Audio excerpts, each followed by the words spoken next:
What's up, everybody? It's Mechanics Garage coming at you.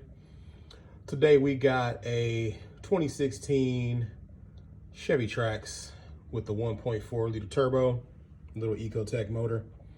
So we're going to be going and changing our thermostat housing. So it looks like, if you can see all this coolant and everything down here, and you can't really see the wetness. We should have had a light down here to show you. So let's see. Shine some light down here. You can see how it's wet down here. The old thermostat housing cracked on them. Fluid went everywhere. Car started steaming. Screen, well, not really a screen, but the windshield got foggy. And here's our part number. We grabbed this thing from AutoZone. It's a Duralast part. So typically that will be what the thermostat looks like. For this one, you actually have to change the whole thermostat housing. It's got the thermostat inside of it. So here's what it looks like. And there's the thermostat. A lot of times on these things, because they're plastic, these little tabs here will break and cause this to pop out. And the thermostat won't be able to close itself. But other things can happen, but usually these things will crack. So we're about to get at it. All right, next step we gotta do, we've already removed this one little duct just to get some elbow room. Now we gotta remove this duct here. It's only held on with these hose clamps. There's one here, there's two over here. So we've already taken those loose. We'll go ahead and pull these off.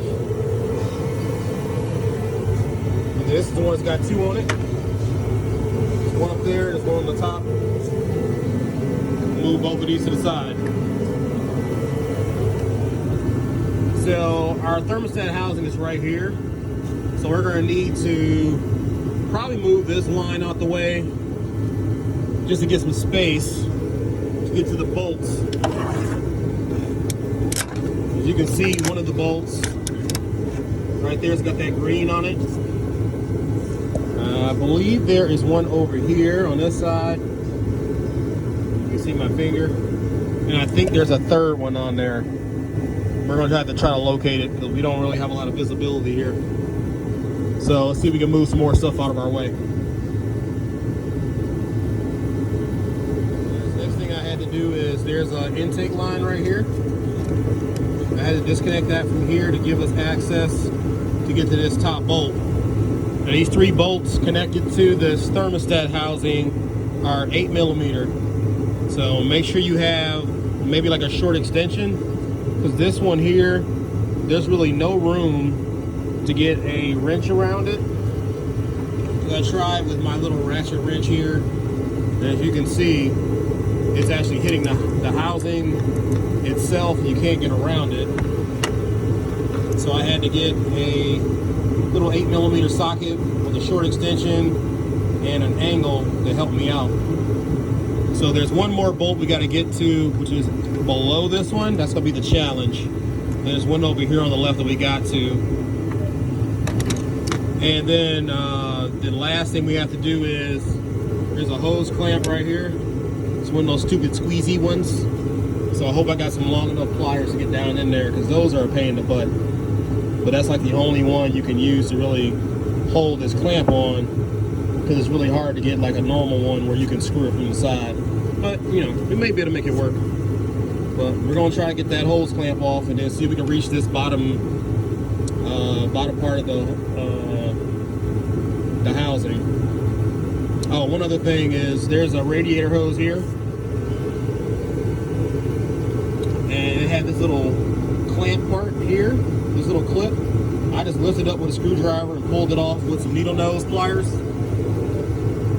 That goes around here on this part of the hose clamp. So once you get that off, I mean, this hose, it really just relatively just pops right off of here without too much of a hassle.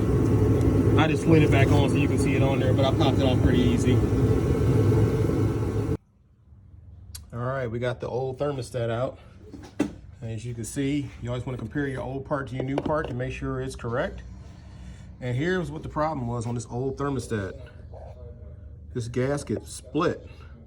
So that was causing coolant to fly up all up out of this area.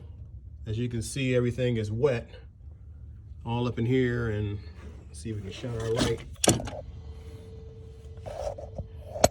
You know, a lot of that wetness down there came from coolant spewing out.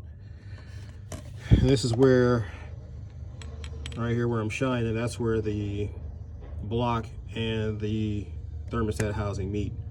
So it was spraying up out of there and getting everything all wet and everything. So now we're about to reverse the process and start putting this back together. And we'll see how it seals. All right, guys, we got everything back together. We don't appear to have any leaks. Make sure you top off your coolant. Leave the cap off a little bit, you know, for a little while so the system can get any air out of it. I did have a few air bubbles I saw burping through the system. So you always want to make sure you try to burp your coolant system. Yeah, so right now we're just checking around. Everything's looking pretty good. I think we are all set. So we're gonna let it run here for a few minutes. Let the car get up to temp. Make sure we got some heat blowing out. And after that, we should be good to go. So that's it, y'all. So for more tips and tricks, follow us on Instagram at The Mechanics Garage. Like and subscribe here on YouTube. Stay safe out there, everybody. Make sure you have some fun while you're working on your vehicles. Peace.